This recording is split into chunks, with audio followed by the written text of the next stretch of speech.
간부 얘기를 좀 더 이제 좀 분위기 바꿔서 진행해 보도록 하겠습니다. 우리 노동조합의 기관 및 회의 이런 뭐 표는 워낙 많이 이제 보셨을 거고, 또 특히 이제 기관에서 일하시는 분들이라 전문적이진 않더라도 뭐 이런 체계, 조직도 체계 이런 것들이 뭐 잘 아실 거고, 이거는 그냥 하는 말이 아니라 이제 민주주의를 표방하는 그 나라든 집단이든 뭐 조직이든 뭐든 간에 이제 조합은 총회, 최고 의사결정 기구로 이제 두는 거죠. 우리는 총회를 매번 개최하기가 쉽지 않으니 이제 대의원대로 웬만한 결정은 가름해서 이제 하는데 반드시 총회를 할 때가 있습니다. 언제일까요? 그러니까 어떤 의견? 그러니까 웬만한 긴급사항이나 의결사항은 대의원대 때 웬만하면 하는데 꼭 총회로 하는 게 있어요. 근데 이 자체가 공부예요. 잘 하고 계세요 지금. 이러면서 한 번 더 생각도 하고. 여러분들이 지금 막 썼어. 지금 막 썼어. 여기 오신 분들 제가 쓰는 걸 많이 봤어요. 아, 오늘 교육 태도는 너무 좋네요. 이런 교육이라면 뭐 밤새 하겠다. 저기 뽑을 때요. 뭐? 위원장. 박수. 대의원대 때 웬만하면 가르면서 하지만 꼭 우리가 총회로 하는 건 선거, 위원장 선거, 여러분 후보자 추천서 아까 쓰시더만 이렇게. 그러니까 총회 개념이 그럼 좀 달라지죠. 총회하면 모여서 하는 거 아니야? 불가피하게 모이지 못할 때는 이렇게 투표 형식으로도 총회를 가능할 수도 있는 거예요. 그 노동조합법에 나와요. 그렇게 할 수 있어요. 그리고 총회를 하면 좋지만, 야 그럼 10,000명이 언제 맨날 모이냐?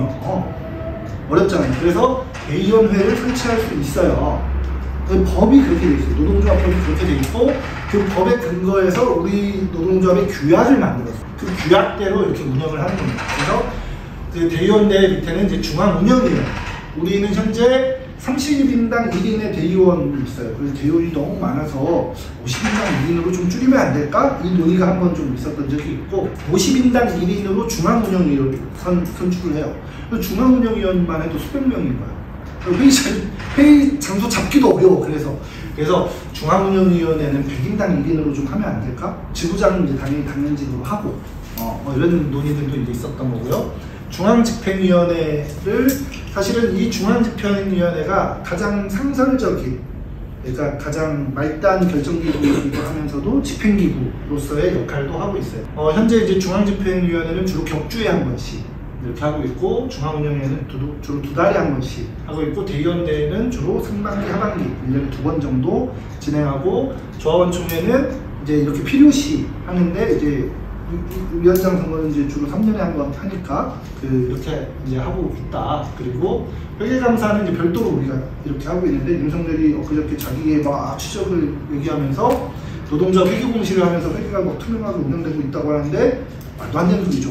우리는 언제나 이렇게 투명하게 하고 있었고, 그리고 우리가 이제 전체 차원으로 이렇게 운영을 하지만 그 전국 노조다 보니까 그 운영상의 이제 편의를 위해서 지역본부를 이제 설치했고, 지부를 설치해서 우리는 이제 아무래도 공공기관에서 이제 위탁 운영을 하고 있는 공공부문의 비정규직들을 많이 조직하고 있기 때문에 각 지자체 행정 조직 중심으로 지부를 결성해서 이제 운영을 하고 있는 게 이제 기본이다라는 거고요. 이제 임원 여러분들이 계시고, 임원 여러분들이 이제 보좌 할 이제 사무처들이 이제 이렇게 있는 거고요. 사실은 이게 프로고 이게 이제 아래로 왔으면 좀 더 좋았겠네요. 표상은 이렇게 조직 운영을 하고 있다. 간부는 왜 뽑냐? 이렇게 하는데, 이제 이게 이제 그 교선실에서 이제 발행한 이제 교육 자료인데, 그 대의민주주의로 운영을 한다. 직접민주주의와 대의민주주의의 의미를 아시죠? 근데 대의민주주의가 이제 나쁜 말이 아닌데, 우리나라 사람들은 직접민주주의가 좋다는 인식이 있어. 특히 저같이 이제 젊은 사람들은 잘 모르지만, 이제 호연형님처럼 이제 나이 드신 분들은 87년 요랑쟁을 겪은 세대들이다 보니까 호원철폐 독재다도 이러면서 그때 당시에 호원이 뭐였던 거야? 간접선거를 이렇게 하게 하는 거를 이제 없애면서 직접선거를 원했던 거잖아요. 그래서 그 대통령 선거를 하는 그 직접 선거와 직접 민주주의를 동일시하는 좀 경향이 있는데, 그 진짜 민주주의가 발전한 게 선거의 학자들은 대의민주주의야말로 진짜 민주주의다 이런 얘기를 해요. 그래서 우리도 여기서 헷갈리지 말아야 돼. 그러니까 대통령 선거를 간접으로 하자는 의미의 대의민주주의가 아니에요. 그래서 뭐냐면 이 일상적인 의사결정을 5천만 명이 다 모여서 맨날 할 수가 없으니 그 대표자를 선출해서 그 대표자가 하는 거야. 그 대의제에 대한 훈련이 잘 돼 있어야 하는데 우리나라는 그 풀뿌리 민주주의가 개판이다, 잘 안 된다. 국회의원들을 뽑는 과정이나 이 권력 구조 자체가 그 부르주아식 민주주의라고 어려운 말로 그렇게 하다 보니까 결국은 이제 가진 자들이 이렇게 노름하는 이런 형편으로 이제 되어 있는 거고, 근데 그게 아니라 진짜로 우리는 대의민주주의 체제로 이제 운영을 한다. 여러분들의 총의를 모아서 강호연 대의원이 대의원 대회 때 의견을 말하기도 하지만 일상적으로는 여러분들의 총의를 모아서 지부장이 그것을 대변하는 거죠. 지부장이 잘 하지 못하면 끄집어내려 소환하는 거예요. 소환. 그래서 탄핵하기도 하는 거예요. 지부장 너 똑바로 해. 소환해서 경고하기도 하고 탄핵하기도 하고, 그래도 개선의 점이 없어. 탄핵하기도 하고. 그렇지 않고 지부장이 약간 좀 어설픈데 잘 하려고 그래. 그러면 이제 간부들이 이제 도와주자. 이제 사실 간부론의 핵심 내용은 사실은 이런 거거든요. 근데 그런 거고, 그래서 요즘은 이제 대의민주주의이기 때문에 그것을 이제 대행할 사람들이 이제 필요한 거다라는 거고요. 각 간부의 역할, 간부라는 사람 하면 이제 떠오르는 게 쭉 있어요. 근데 뭐 그런 논쟁도 있어요. 그러면 야, 회계감사는 간부냐 아니냐? 간부회의 때 참가를 해야 하냐 말아야 하냐? 이런 논쟁들도 많이 있더라고. 근데 저는 모르겠어요. 이게 법률적으로 어떻게 되는지 모르겠는데 통상은 우리 회계감사도 노동자 간부로서 중요한 역할을 하고, 회계감사 때는 회계감사의 역할도 하지만 평상시에는 저는 조직관리를 하는 성원으로서의 역할을 해야 한다라는 거고, 저는 이 교육자료 중에 요게 정말 마음에 들어서 그냥 통째로 갖고 온 거예요. 각각의 간부들의 개별적인 역할이 있을 거고 공통된 역할이 있을 거잖아요. 여러분들도 사실 또 그런 거고, 이 업무 분장은 어떻게 하는지는 결국은 리더의 의사와 뜻에 따라서 달라질 수 있는 거고, 근데 통상적인 일반적인 운영은 그러하다라는 거죠. 그래서 통상 우리가 지부를 운영할 때 이제 지부장의 역할이 굉장히 중요하고요. 그 각 부서별로 이제 대표 역할을 해줄 수 있는 이제 부지부장들 역할도 이제 중요하지만 실무를 총괄하는 사무장의 역할도 이제 무엇보다 중요하다. 그리고 사실상의 이제 회계감사는 이제 견제의 역할을 하는 거니까 그 역할은 따로 두더라도, 그 다음 뭐 이름만 들어보면, 이름을 들으면 그 역할이 뭔지는 얼추 다 이제 유추가 돼요. 그쵸? 총무부장 하면 뭐 할 것 같습니까? 근데 여러분 기관에 계셔서 더 헷갈리나? 총무과와 재무과의 역할이 좀 달라서 회계과? 재무과? 근데 이제 통상 이제 그 노동조합에서 이제 총무부장의 역할은 이제 사무장을 주로 이제 보좌하면서 회계 정리를 좀 같이 한다든가, 이렇게 이제 시설 관리를 좀 같이 한다든가, 이런 역할들을 좀 많이 하죠.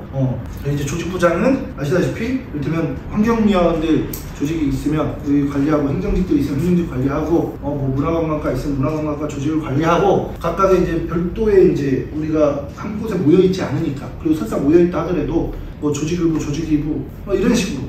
통상의 이제 노동조합은 아시다시피, 예상하다시피 제조업에서 시작했거든요. 왜냐면 노동자가 제조업에서 시작해서 그래요.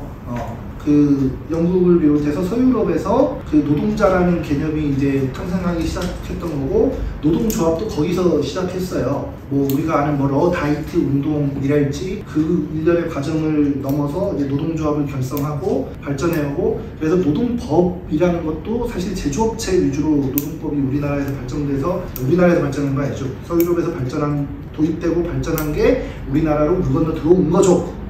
그리고 노동조합의 운영 자체도 사실은 제조업, 쉽게 말하면 금속노조에서 파생되어 온 거예요. 그래서 이거를 고지것대로 교조적으로 해석할 필요 하나도 없고 우리의 실정에 맞게 변형돼서 운영하면 되는 거고요. 뭐 정책부장은 딱 봐도 노동조합이 나아갈 방안, 퇴직금 누진제 어떻게 할 거냐, 뭐 이런 이제 정책적인 안을 만들어서 이제 집행부에 올리는 역할을 하겠죠. 교육부장은 이런 교육을 주관하는 겁니다. 선전부장은 지금 피켓 만드는데 선전하고 있잖아요. 내가 세월 행정망에 퇴직금 누진제 그 조건부 도입의 부당성을 성명을 내야겠어. 이런 것들을 이제 선전부장이 안을 만들어 올리면 이제 지부장이 승인하면 이제 세월 행정망에 올린다든가 이런 식의 역할을 하겠죠. 이걸 합해서 교선부장 이렇게 많이 불러요. 교육선전부장, 교선부장. 저는 이거 합하는 거 너무 반대하는 사람이거든요. 그럼 교육 선전이 얼마나 중요한지를 제가 볼 때 망각하는 것 같아서 그래요. 교육이라는 것도 급하고 들어가면 정말 할 일이 많고 선전도 정말 할 일이 많은데 안타깝게도 갈수록 노동조합에 이걸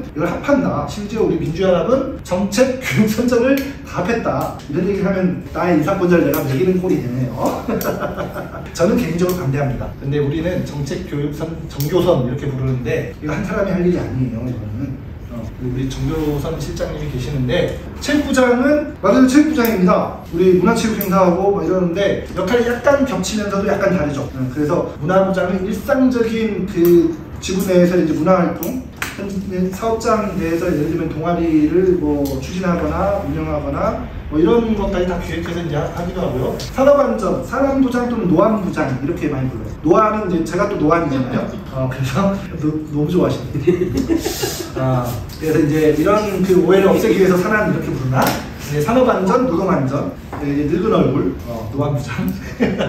법률부장은 뭐 법률부장 이렇게 하기도 하고요. 뭐 예전에 그 김병현 법규부장 이렇게 부르기도 하는데 이제 법률과 관련된 뭐 자문, 이를테면 퇴직금융제를 조건부 도입하는 게 이제 불이익변경이냐 아니냐에 대해서 내가 이제 법률 자문이 필요하다. 뭐 이런 것들을 이제 담당하는 이제 그 부서가 있을 수 있죠. 쟁의는 말 그대로 단결권, 교섭권, 단체 행동권의 그 쟁의를 뜻하는 거예요. 만약에 이렇게 내일 못한다 그러면 그 경찰서 가고 집회 신고도 좀 내고 이런 역할들을 이제 총괄을 하시겠죠. 여성부장은 이제 여성조합원들의 권익신장을 위해서 이제 만들어서 이제 운영을 하시고요. 이제 대역부장은 대외협력의 줄임말입니다. 대외협력. 그래서 우리가 내일부터 이제 시청에서 떠들어야 하는데 이런 농도에는 또 농민의 역할이 또 중요하잖아요. 그래서 농민의 회장 만나고 우리 민주노총하고 같이 좀 연대해서 기자회견도 하고 정 시장님 좀 까는 행동을 좀 동참해 주십시오 할지, 유관 노동조합들 이를테면 뭐 잘 안 떠오르는데 그 리사이클링 타운 그 노동자들이 투쟁을 한다 그러면 거기 좀 연대 활동도 좀 해야 하지 않겠습니까? 이런 기획을 올려서 같이 이제 진행하는 걸 하겠죠. 정치부장은 이제 노동자 정치 세력화, 지금은 이제 그게 이제 우리의 그 노력이 그 수포로 돌아가서 여러분들은 다 아마 민주당을 찍겠죠. 민주당이 마음에 안 든다고 국힘을 찍는 사람도 있겠죠. 이 자리에 저한테 그런 말씀 하시는 분도 있지만 아무리 민주당이 안 찍어도 마음에 안 들어도 국힘은 아니지 않나? 난 그렇게 생각을 합니다만 노동자 정치 세력화 관련한 이런 입장을 이제 가지고 예전에 우리가 민주노동당 만들고 통합진보당 만들고 이렇게 했는데 그런 일들, 그리고 이제 9월에 이제 정기국회 이제 열리기 시작하면 이제 국정감사도 하고 막 이럴 건데 그럼 우리 김대지구의 현안 문제를 그런 식으로 뭐 한번 만들어 보면 어떨까요? 해가지고 뭐 정책부장하고 같이 이제 만들어서 그것을 이제 정치평구의 안을 만든다든가. 통일부장은 이제 그 우리가 조국의 자주적 통일을 위해서 한다, 우리 규약 전문에도 있듯이 뭐 그런 것까지 이제 하는 건데 뭐 여기에 이제 보면 이제 조통부장 뭐 이런 것도 있더라고요. 제가 처음에 왔을 때 이 이름만 들으면 대부분 아는데 조통부장은 전혀 모르겠더라고요. 조통 뭘 것 같아요? 조통. 그렇게 이해가 되잖아요. 특히 저는 학생운동 할 때부터 학생운동 할 때부터 학생운동을 열심히 했던 사람이라서 이거 조국통일을 위한 부장인가? 조직통합부장. 근데 알고 봤더니 조사통계부장이었어요. 조사통계부장. 그래서 이제 임금 요구안을 만들어야 돼. 조합원들한테 설문조사하는 거야. 그래서 설문조사하고 그 만들고 원래 되게 중요한 역할을 해요. 근데 이게 굳이 들어가는 정책부장의 역할에 이제 포함할 수 있겠죠. 조통부장이 있었어요. 그래서 조통부장 이렇게 하는 거고 이게 각각의 역할이 있는데 모두의 역할은 내가 어떤 그 명찰을 달고 있든지 간에 결국 간부는 아까 대의제라고 얘기했잖아요. 조합원들의 이해와 요구를 반영하는 역할을 하기 때문에 조합원들과의 의사소통이 기본이고요. 이제 이따가도 좀 더 설명을 하겠습니다만 사람으로 이제 설명을 한다 그러면 지부장, 그 리더가 뇌수라고 하면 각 조합원들은 그 이제 뭐 각 기관이거나 뭐 세포이거나 이럴 건데 우리 간부들은 중추다, 중추. 뭐 척추 뭐 이런 거 있잖아요. 이런 중추 역할. 그래서 그 머리와 내 몸의 각 기관들을 연결해주는 그 역할을 하는 것이 바로 간부들의 역할 아니냐라고 이제 생각을 하고요.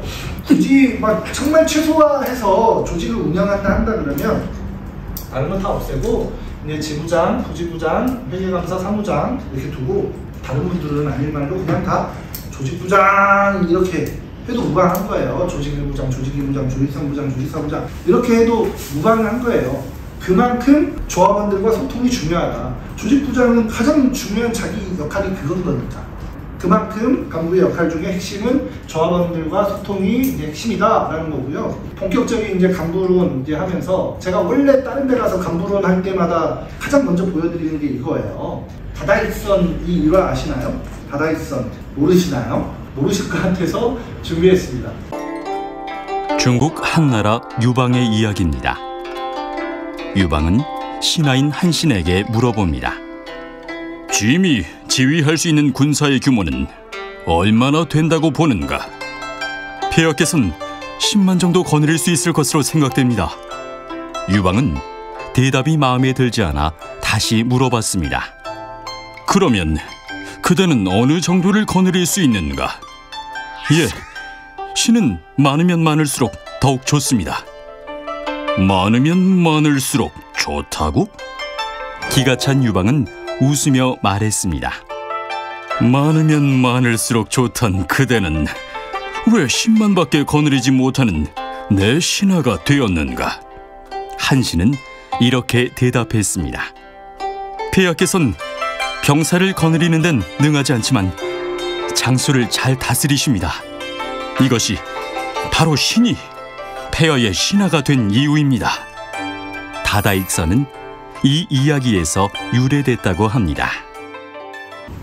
요새 말로 이제 한신이 T죠, T. MBTI 아세요? T. 세대인 거지. 지금 이 순간 그 유방 빡친 거잖아요. 이거 바보야. 그래가지고 나중에 이제 토사구 팽 나가는 거 아니에요. 근데 그러면, 자, 한신은 어떤 원리를 알기 때문에 많으면 많을수록 좋을까요? 이거 딱 맞추면 사실 오늘 이 교육 안 들으셔도 돼요. 어떤 원리를 알기 때문에 많으면 많을수록 좋을까요? 아니, 병사를 몇 명이나 거느릴 것 같냐? 그랬더니, 그 폐하께서는 10만 정도 거느릴 것 같습니다. 그러니까 이제 장수들 관련해서 한신이 원래 대장군이었어요. 초한지, 장기. 초나라를 그 역발상 기계에서의 항우를 물리치고 얘가 이제 천하통일을 한다고. 근데 이를테면 야, 배정훈 장군은 몇 명이나 그 거느리면 좋을 거 아니야. 아, 배 장군은 배시니까 100명 뭐 이런 식으로 유방하고 한신이 그 장수의 임금을 막 이렇게 논했어요. 그럼 나는 몇 명 거느리면 될 거야. 아, 폐하께서는 10만? 그럼 너는? 그랬더니 근데 이제 10만 듣고 그 유방이 당신 기분이 나쁘지 않았대. 너는? 그랬더니 저는 많으면 많을수록 좋습니다 이런 거야. 거기서 유방이 빡쳤지 이 새끼 봐라. 그래갖고 이제 나중에 이제 팽 당하는데 뭐 저 일화 때문에 팽 당했는지는 모르겠습니다.만 그럼 한신은 뭐 때문에 많으면 많을수록 좋다, 어떤 걸 알고 있었기 때문에 많으면 많을수록 좋다 했나? 체계를 알았기 때문에. 이게 제가 뭘 검색했냐면요, 포털 사이트에 다단계 검색하면 이렇게 나옵니다. 그러니까 이제 자본주의에서 피라미드라고 그래요. 맞아요. 피라미드 다단계 맞아요. 다단계 검색해서 이걸 찾은 거예요. 그러니까 자본주의의 시스템이 다 나쁜 게 아니에요. 이게 딛고 나가는 거야. 이게 좋은 거거든.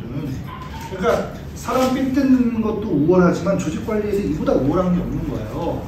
중간 관리자를 잘 두고, 그러니까 체계를 세워서 체계를 운용할 줄 아니까, 이렇게 운용할 줄 알면 많으면 많을수록 좋죠. 시스템. 제가 원하는 정답은 시스템에서 체계. 한신은 체계를 알아요. 그러면 배정훈 지부장도 체계를 알아야, 그리고 그에 맞게 적재적소의 사람을 배치하고 운영을 해야 백전무태하겠죠. 그 무림의 비급을 이제 알려드리는 거고. 그러면 저 체계를 세우는 건 누구나 할 수 있지.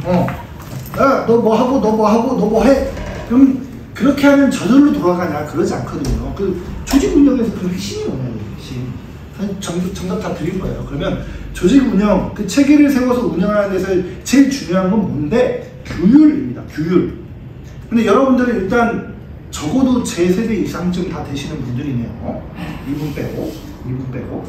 그러면 여러분들은 규율 이러면 뭐부터 떠오르죠? 아침에 지각하면 엎드려 뻗치하고 빠따 맞는 거부터 떠오르잖아요, 사실은. 근데 규율은 그게 규율이 아니야.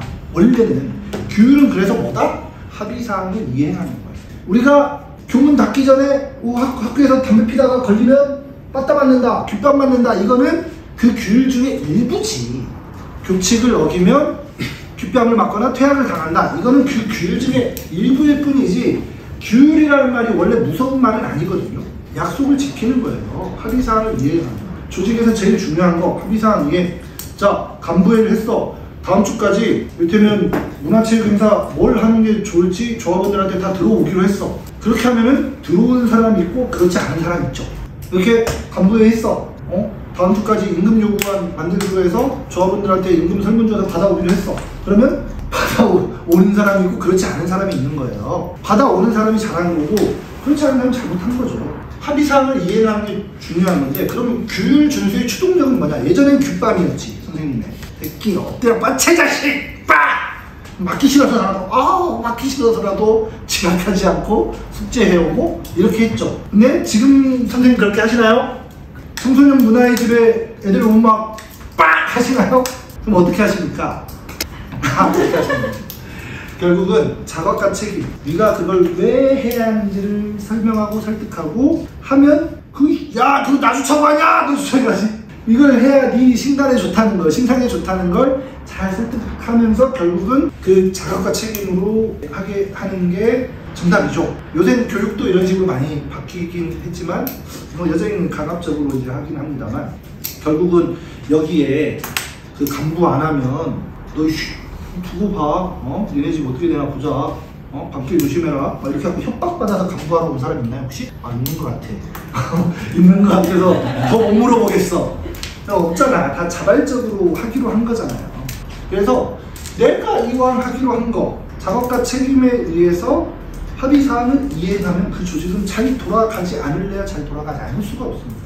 아까 우리 80년 대표도 자기가 할 수 있는 만큼 한다 이거야.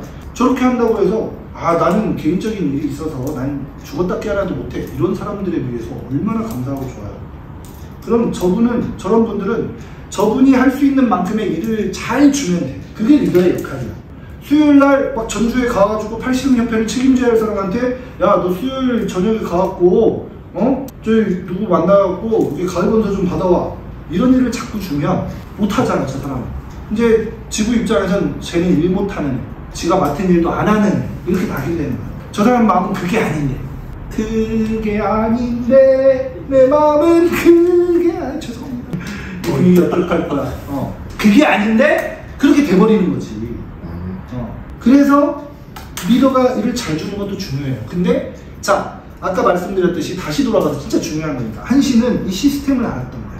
그러면 이 사람들이 얘를 관리를 잘해야 하잖아. 그 제일 중요한 게 뭐라고? 규율이라고. 규율은 뭐라고? 합의사항을 이해하는 거라고. 그럼 얘를 잘 관리하면 얘한테 상을 줬겠지. 다단계에서는 이걸 주잖아. 이걸 주기로 해서 안 주면 어떻게 해? 그게 운영이 안 되는 거야. 주기로 해서 안 주면 망하는 거야. 똑같은 거예요. 똑같은 거예요. 규율, 합의사항을 이행하는 거. 이거는 강권과 전엔 폭력이 아니라 예전에는 어떻게 했다? 예전에는 그 규율을 지키게 하기 위해서 저 산에 주둔하는 게 좋겠소. 그러나 마속은 실수를 저질러 대패를 당하고 승상 간신히 도망쳐온다. 마속의 처벌을 놓고 고심하던 제갈공명.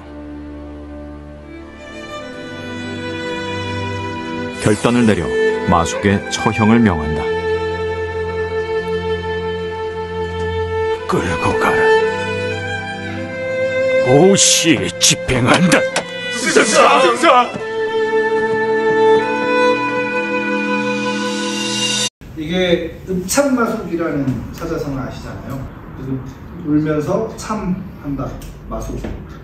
제갈공명이고 예전에는 저 규율을 지탱하는 힘이 저거였어요. 저거. 엄벌에 처하는 거지. 그러니까 잘하면 원래는 상을 주고 못하면 벌을 주는 게 옛날부터 내려오는 원칙인데 저런 공권시대 때는 특히 사람 목숨 알기를 파리 목숨으로 아는 거죠. 인권 뭐 개나 줘버려 하는 시대니까 말 안 들으면 죽여버리는 거죠. 그러면서 공공을 진짜 게임들이라 그래. 과연 그럴까요? 그래서 제가 준비했습니다. 실전장에서 6년 동안을 같이 한 동료들이 모두 죽었습니다요. 도망치다 피섬쪽 망군들에게 잡혔습니다. 그리고 이순신은 할 말 다 했느냐?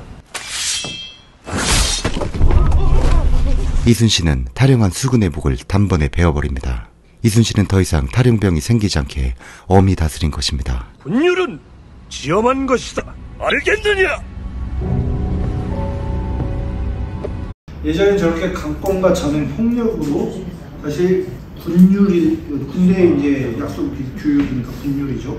규율을 했지만 우리 노동조합은 아까도 말씀드렸듯이 배지부장이 너 간부 안 하면 그냥 확! 뭐 이래서 온 사람들은 없잖아요. 자각과 책임, 내가 내 발로 온 거기 때문에 이렇게 하자 라는 거고, 막 우리가 이순신 장관 성웅이잖아. 성웅. 막 도망가면 야 데리고 술 한잔 하자, 형이랑 면담 좀 하자. 너 왜 도망갔어? 막 다 힘든데 좀 한번 해보자. 왠지 있을 것 같지만 사실은 그렇지 않다. 이렇게 하는데 우리 노동조합도 저렇게 할 수 있냐? 우린 그렇게 할 수는 없는 거예요. 그래서 저런 어려운 일이 생겼을 때, 그리고 그 사람들이 뭐 도망간다거나 뭐 예를 들면 이랬을 때 그런 문제들을 다 해결해야 돼. 그럼 누가 할 거냐? 누가? 그 해결을 바로 문제를 해결하는 사람, 곧 간부다. 저는 그래서 간부 이퀄 문제를 해결하는 사람.